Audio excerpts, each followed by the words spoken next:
Okay, two families of bits, snaffles and curves. Now, a snaffle is what Haley has on her horse.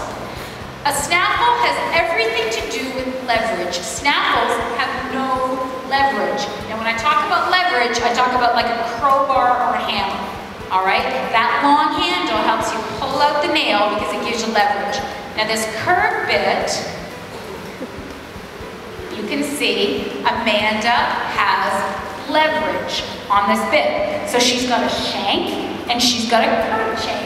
So when she pulls back, that magnifies, amplifies the pull on her rein. So with a curved bit, she may pull back this curved bit, which has a fairly short shank. Maybe, I'm going to say 2 pounds of pressure, and she gets 5 pounds of pressure in the horse's mouth.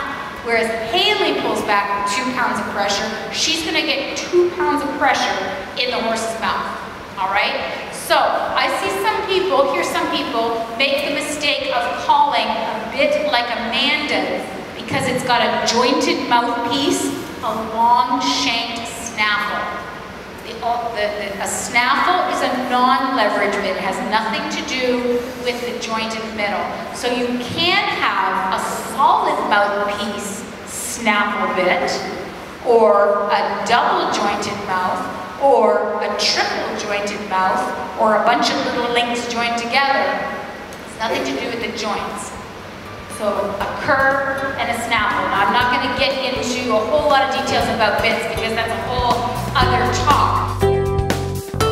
Okay, so when Kira is in setup position, she's going to be in a V-shaped position. You can see that Kira's horse is slightly out of line.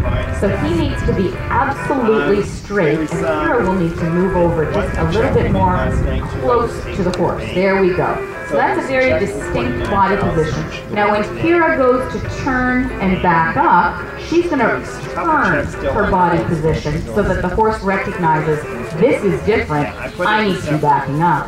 Now when Kira is doing a turnaround, a turn on the haunches, she's going to move into a different body position where her horse is going to recognize that's a very different position.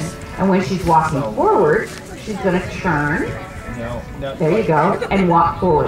So if she is really conscientious, she's going to get a horse that watches her body position, doesn't have to be trained off the chain, because what does the horse do every time you touch the chain? He puts his ears back and he looks upward. Thank you so much, Kira, that's great.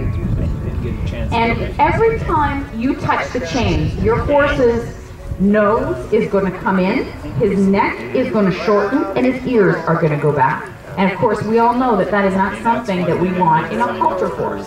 So minimize the change, maximize your body position.